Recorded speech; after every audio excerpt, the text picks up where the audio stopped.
होंगे रोज तकरीबन। कश्मीर में आज 2 लोगों ने फांसी लगाई, 2 लोग दरिया में डूब गए। तो नौजवानों की बहुत सारी प्रॉब्लम्स हैं और ऐसा लगता था पहले कि 370 बहुत बड़ी रुकावट है नौजवानों के लिए, उनको रोजगार देने के लिए, तरक्की के लिए 370 रुकावट है। मगर आज मुझे खुशी है कि जम्मू के लोग भी समझ गए जो 370 था वो एक ढाल थी, वो एक प्रोटेक्शन बंड था, न सिर्फ हमारी इज्जत के लिए, न सिर्फ हमारी शिनाख्त का, बल्कि हमारी जमीन के साथ हमारी नौकरियों की भी वो सुरक्षा करता था। जो सुरक्षा इन्होंने सुरक्षा कवच ही तोड़ दिया इन लोगों ने। और यहाँ कई लोगों ने सही कहा, ये 370 खाली 47 की बात नहीं थी, ये 370 महाराजा हरी सिंह के वक्त में आया था और इन्होंने सब कुछ तार तार कर दिया। मेरे वालिद कहते थे, मुफ्ती साहब कहते थे कि देखो महबूबा, ये कश्मीरी पंडित, ये एक मिनिस्क्यूल माइनॉरिटी थी हम में, हम इनको रख नहीं सके जब मिलिटेंसी हुई। इसी तरह जम्मू कश्मीर की रियासत जहां हिंदू, मुसलमान, सिख, ईसाई, बौद्ध, एक मुस्लिम मेजॉरिटी, इकलौती मुस्लिम मेजॉरिटी स्टेट थी पूरे इस मुल्क में। अरे वो तो कहीं भी जा सकते थे। जब मुल्क का बंटवारा हुआ, हमारे हिंदू लोग इंडिया के साथ चले गए, मुसलमान पाकिस्तान में गए। हम भी मुस्लिम मेजॉरिटी थे, हम भी कहीं और जा सकते थे। नहीं, हमने सोचा ये गांधी का हिंदुस्तान है, ये जवाहरलाल नेहरू का हिंदुस्तान है, ये बाबा साहब अंबेडकर का हिंदुस्तान है, ये सर सैयद अहमद खान का हिंदुस्तान है, ये मौलाना अबू कलाम आजाद का हिंदुस्तान है, जहां जमहूरियत होगी, जहां भाईचारा होगा, जहां सेकुलरिज्म होगा।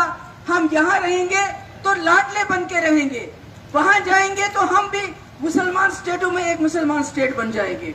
मगर अगर यहाँ रहेंगे हिंदुस्तान में तो हम एक इकलौती मुस्लिम स्टेट बन के अपनी जो शनाख्त है उसको संभाल पाएंगे। और यही शर्तें हुई थी। मैं समझती हूँ आज अगर जवाहरलाल नेहरू नहीं होते, अगर गांधी जी हमारे लीडर नहीं होते, अगर अंबेडकर जी नहीं होते, सर सैयद अहमद खान नहीं होते, तो शायद जम्मू कश्मीर इस वक्त यहाँ नहीं होता जहाँ वो इस वक्त है।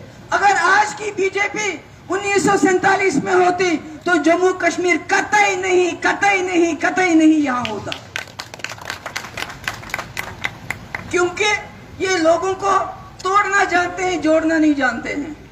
ये जवाहरलाल नेहरू का बड़कपन था, जम्मू कश्मीर के लोगों का बड़कपन था, जिन्होंने मजहब को तर्क करके शर्तों पे इस मुल्क के साथ, जमहूरी मुल्क के साथ हाथ मिलाया, ये कह के कि हम आपके साथ आना चाहते हैं, हम रहना चाहते हैं। हमारी जम्मू कश्मीर की रियासत एक छोटा हिंदुस्तान है जहां हिंदू, मुस्लिम, सिख, ईसाई भाईचारे में रहते हैं। मगर हम आएंगे, आपको हमारा ख्याल रखना है। कैसे ख्याल रखना है? हमारी जमीन, हमारे महाराजा ने कोई कानून बनाए हैं, हमारी जमीन हमारी रहे, हमारी नौकरियां हमारी रहे, हमें अपना एक छोटा सा आईन दे दो। आपका झंडा बहुत बड़ा है, उसकी हम कदर करते हैं, हमें भी उसके साथ एक छोटा सा झंडा दे दो। ये चीजें तो पाकिस्तान से हमने नहीं मांगी थी, ये चीजें तो चीन से हमने नहीं मांगी थी, बल्कि इस मुल्क के आईन ने हमें दी थी, यहाँ की कॉन्स्टिट्यूशन ने हमें दी थी। और इन्होंने क्या किया? ये खाली जम्मू कश्मीर की बात नहीं है। अगर आप देखेंगे 70 साल से जो भी हमारे मुल्क में बना, हमारे सड़कें, हमारे टोल प्लाजा, हमारा रेलवे, हमारे एयरलाइंस, जो भी हमारा कारोबार, अब यहाँ तक कि हमारे किसान की जमीनें, सब तो बेच रहे हैं, ये सब तो खत्म कर रहे हैं। इसी तरह जम्मू कश्मीर का रिश्ता भी इन्होंने खत्म कर दिया। मुफ्ती साहब कहते थे, क्योंकि उन्होंने वाजपेयी जी के साथ काम किया, बहुत अच्छा काम किया। मैं बार बार दोहराती हूँ, और आप चूंकि जवान बच्चे हो, आपको भी बताना चाहती हूँ। जब मुफ्ती साहब सीएम बने, वाजपेयी जी पीएम थे, मुफ्ती साहब उनसे मिलने गए और बोला वाजपेयी जी से, वाजपेयी जी आप पाकिस्तान से बात क्यों नहीं करते हैं? तो वाजपेयी जी ने कहा, मुफ्ती जी क्या बात करूं, वो कश्मीर मांगते हैं।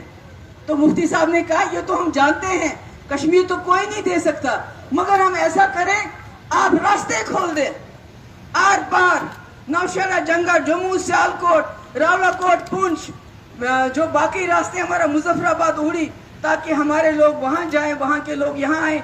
ये जो दुश्मनी की दीवार है, ये जो जम्मू कश्मीर जंग का अखाड़ा बना है, ये दोस्ती का पुल बने। और वाजपेयी जी, मैं उनको सलाम करती हूँ, उन्होंने मुफ्ती साहब की बात की कदर की और उन्होंने शुरुआत की और डॉक्टर मनमोहन सिंह ने बाद में रास्ते खोले।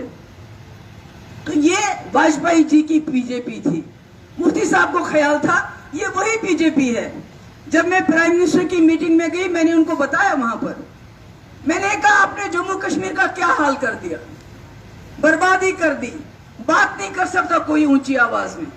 पहले तो सारे मुल्क का ये हाल वही है, छोटी सी अभी इलेक्शन नजदीक आएंगे, तालिबान तो मिल गया, ऊपर वाले ने मेहरबानी की, अफगानिस्तान भी मिल गया, अगर उससे भी काम नहीं चला तो पाकिस्तान खतरा। अरे वहां से वो आ रहे हैं, ड्रोन आ रहे हैं, ये हो रहा है। नहीं, चाइना की बात नहीं करेंगे, ना ना ना ना, चाइना तो आ गया वहां पर लद्दाख में, उसकी बात नहीं करेंगे, उससे वोट नहीं मिलने वाले। अगर डराना है तो तालिबान से, अफगानिस्तान से, पाकिस्तान से डरो, फिर कोई इधर उधर थोड़ा कुछ कर लो और वोट मांगो लोगों से।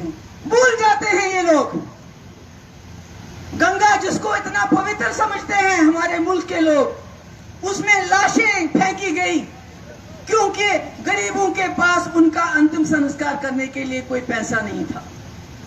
तो अब जब वहां के इलेक्शन होंगे तो वहां के जो मुख्यमंत्री है वो लोगों से क्या कहेंगे, क्योंकि नौकरियां तो उन्होंने दी नहीं, सड़कें तो बनाई नहीं, स्कूल